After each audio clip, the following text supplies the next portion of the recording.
All right, good day everyone. Welcome to Ysings Academy.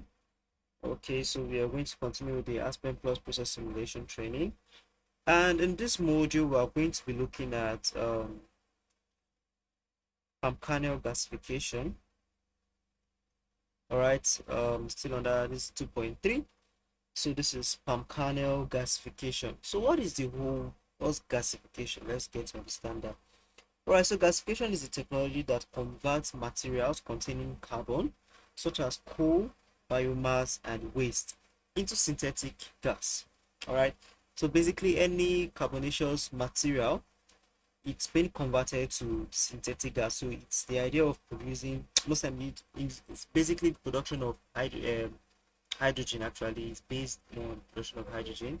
Then your synthetic gas actually contains a little bit. It contains methane, hydrogen, nitrogen, yeah, and then CO2. So, but basically, what we are trying to achieve here is to see how we can produce hydrogen from the gasification of palm kernel. All right, so our carbonaceous material is the palm kernel. All right, so now why are we making use of palm kernel? What is so special about the palm kernel? All right, then what we have here, we said palm kernel shell was considered as a possible feedstock for syngas production in the gasification process. All right, so palm kernel shell has been reported to have a prominent feedstock process, so a prominent feedstock due to its properties for the gasification of biomass. The ultimate analysis and proximate analysis on a dry-free basis, along with higher heating value, all right, the higher eating value of palm kernel can be found in the table. We'll see that table below. All right, we'll see the composition of our palm kernel, the approximate and the ultimate analysis.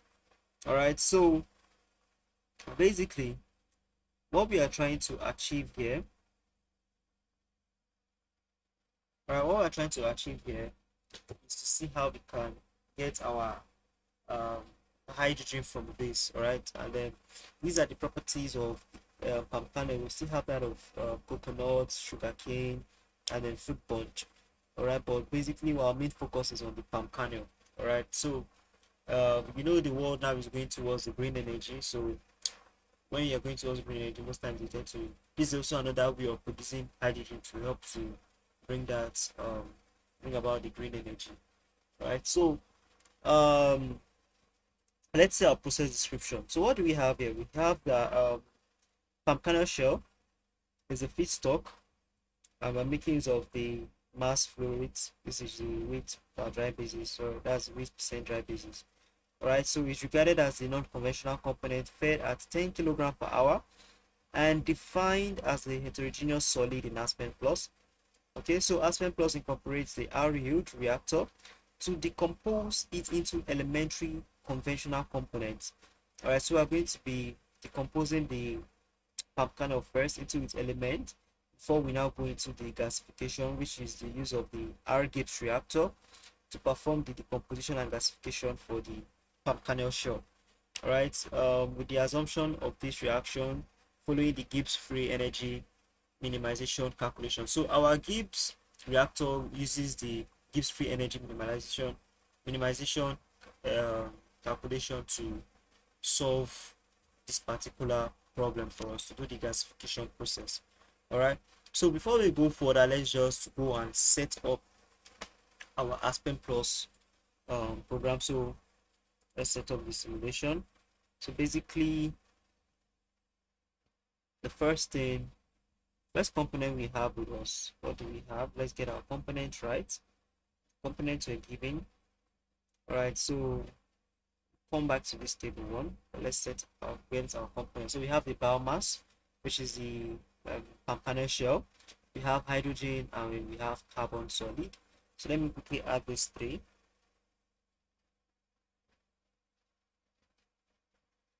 So we have I'll use PKS as palm kernel shell. We have carbon. All right, we have, what's the next one? Hydrogen, nitrogen, hydrogen, nitrogen, we have oxygen too, we have CO2, we have CO, we have water, we have um, let's check that,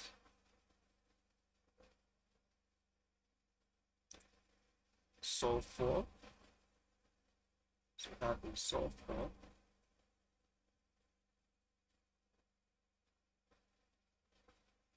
we have um, okay, oxygen, we have methane, and then the ash. So let's put in methane, and then put the ash.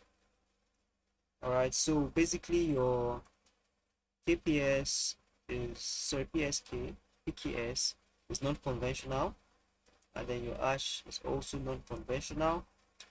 Our carbon is the solid carbon. All right, so let's, our method for this, we're going to make use of the pen Robinson. So we'll select the pen Robinson and then move on. So we have to give our end properties, right? So we have, we're making use of, select your K, PSK, making use of the H cogen and then the D co-reduced. So, and then the same thing for ash, H cogen. Why? Because we are trying to perform, we are going to be putting in the ultimate and proximate analysis for it, as well as the sulfur content based on the analysis that we got from the review. So, whenever you're working with your biomass, actually, you can get your proximate and ultimate analysis from literature review, that's from other research that people have done concerning that particular biomass, right? And then when you get that, you just input it into your simulation and then see the results. Or you can carry out this analysis yourself. You have to go to the lab and then carry out the analysis, and then from there you can proceed into your simulation. All right. So having done this, I click on next, and then I run this.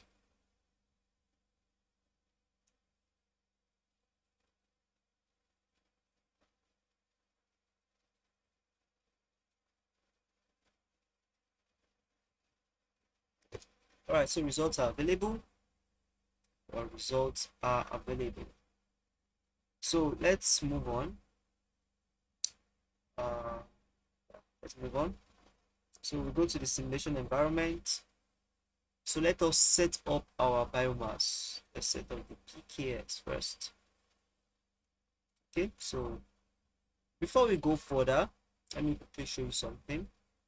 Remember from our introduction video, we said that if we want to make use of our CI solid or NC, we have to change our stream class. All right, so basically we have to do that because we are working with an NC solid this time. All right, so since we are working with an NC solid, we come to setup, we go to stream class, and then change it to NC. Yes, I'm making use of the mixed, the CI. Remember our carbon is solid, so we make your CI solid and then the NC. All right.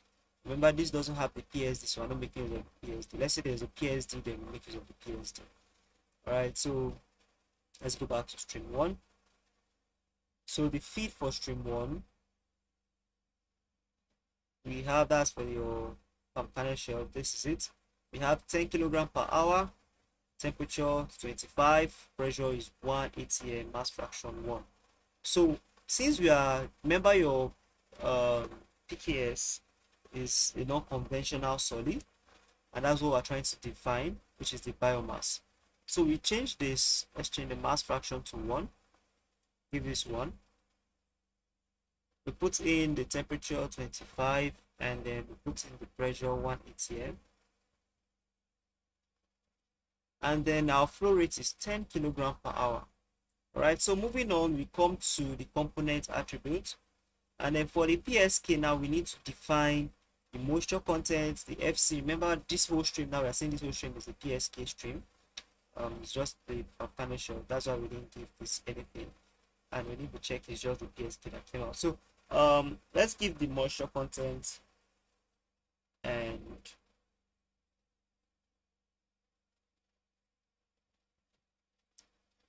All right, so from our what we're given, we have the moisture content, which is 9.61. That's in water. We have moisture content 9.61. We have the FC, which is your fixed carbon. FC is 14.67. 14.67. That's for FC. 14.67. Your VM, which is your volatile matter, is 80.92. 80.92. Your ash is giving us 4.31. So 4.31. Ash 4.31. All right, so from here we go to the ultimate analysis. Now your ash is going to be the same, 4.31. Let's see something here. Okay. And then now the carbon, we need to start getting the specifications. So your carbon, you need to do all these specifications. So your carbon is 80, okay, 49.74, 49.74. Your hydrogen, let me put this on the second screen.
All right, so let's continue. Our hydrogen is 5.68.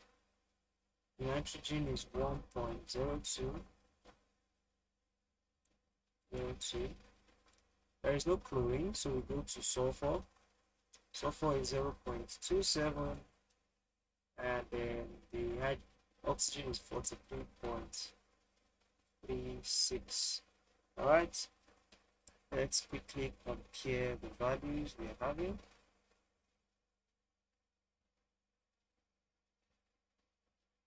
Okay, 4.31. All right, we're good to go. So moving on, we need to put our sulfur.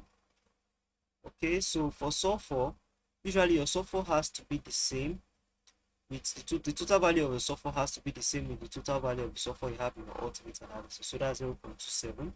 So we just split it into three places. That's 0.9, 0.09,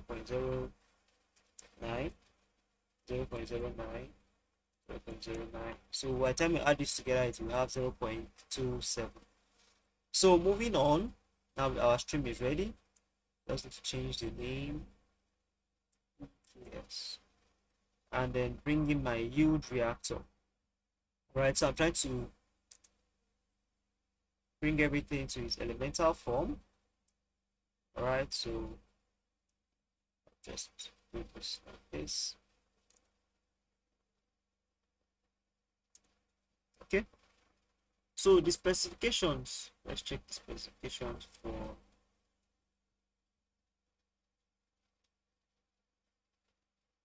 Our yield reactor is operating at 700 Celsius and 6 bar. So let's do this. Temperature 700, pressure 6.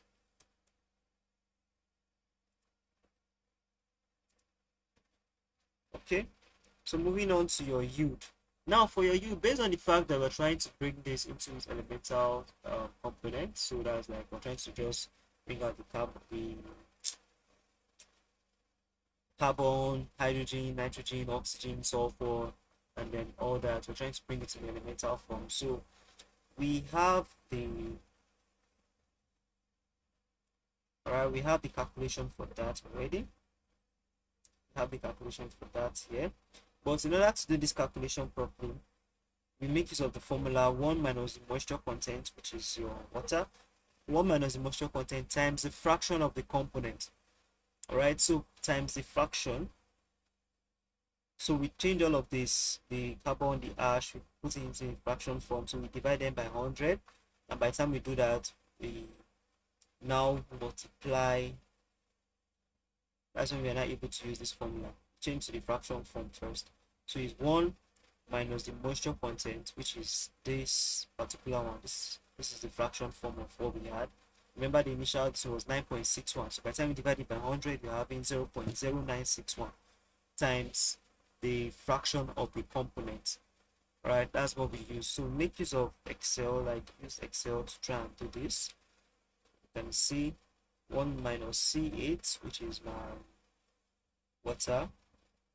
Alright, the fraction of the water times C2, that's for the ash here, to get my yield.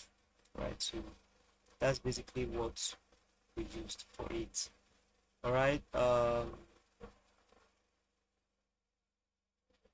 okay. I think I made a mistake there.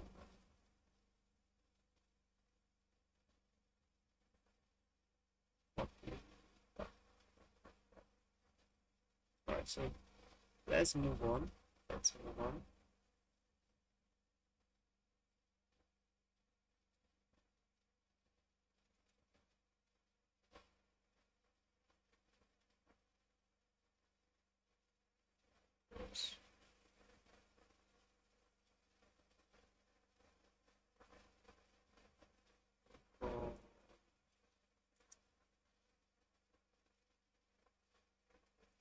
Alright, so let's move on. Let's move on. Okay, so let me put in the input for this. So the first one is ash.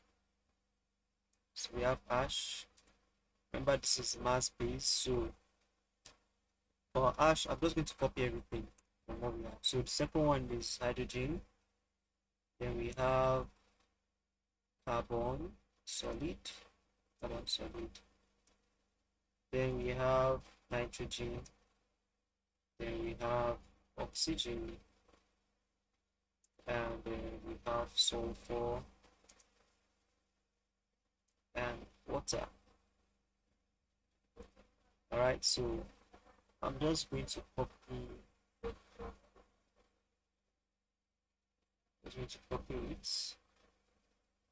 and paste it.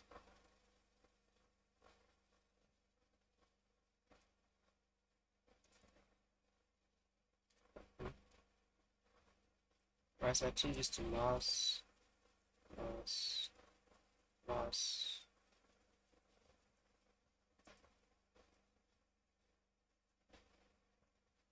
Right, and then I just paste it here.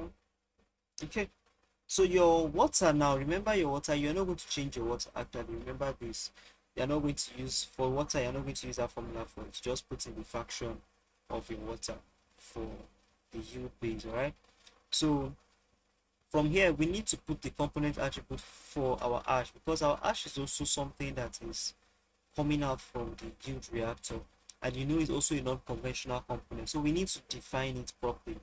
All right, so this is how you go about it. You just select the proximate analysis. We have just ash. Right, this stream is basically just ash. The company we're trying to do is basically just ash.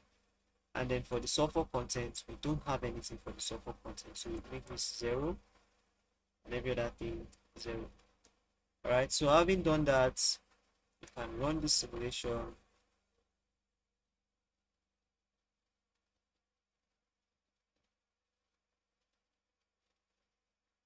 All right, so results are available. You can quickly check what we're having.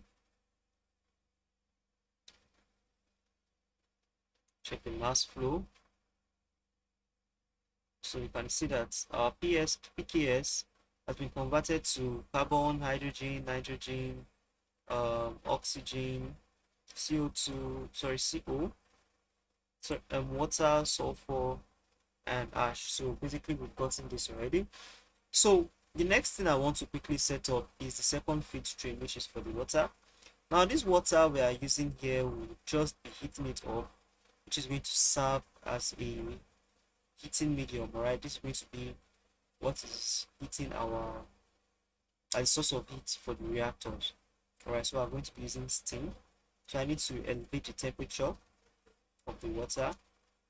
I'm making use of two heater. All right, let's quickly go back to what we have in the question. Let's just read it.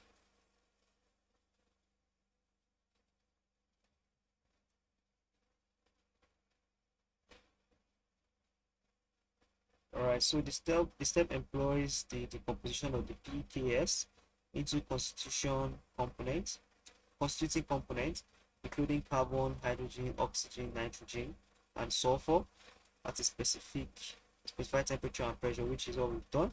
The combustible substance from the R groups include the hydrogen, the CO, CO2, methane, and the SO2, but we're not making use of the SO2. Alright, so let's go to the steam. Yeah, this is the steam now. So steam as a gasifying medium is supplied to the bottom of the fluidized bed gasifier, where it reacts with the biomass. The steam has a product of 400 Celsius in a superheating. Let me increase this. Alright, so in a superheater using Aspen plus heater model. Alright, so we are supposed to heat the elevate the temperature. Alright, and then specification for our heater was given.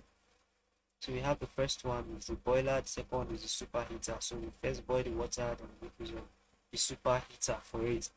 Alright, and these are the specifications for it. So the first one, let's quickly do that, which is the boiler. Temperature is 150, and then the pressure is 6 bar. So alright, but before we go on, let's connect this together and then the product. Alright, so remember this is your boiler. First one is your boiler. The second one is your superheater. So I'm just going to say SUH for the superheater. This is your water feed. Water. Alright, so the water, let's check the specification for the water. So we have the flow rate of 3 kilogram per hour, 25, 1 ATM. Alright, so let's do that. So mass 3 kilogram per hour, 25, and then make use of 1 ATM. So basically just atmospheric conditions. Alright, so for the water, we just change the mass fraction and put water as 1. So that's it for the stream. Now our superheater is operating at 400 Celsius, and then we have this at 6.5. Alright, so with this we are ready to run this particular part. Let's see what we have.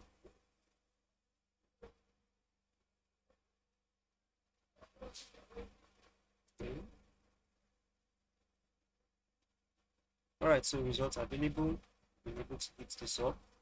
So at this point here, we should be having basically just gas. Let's check the results.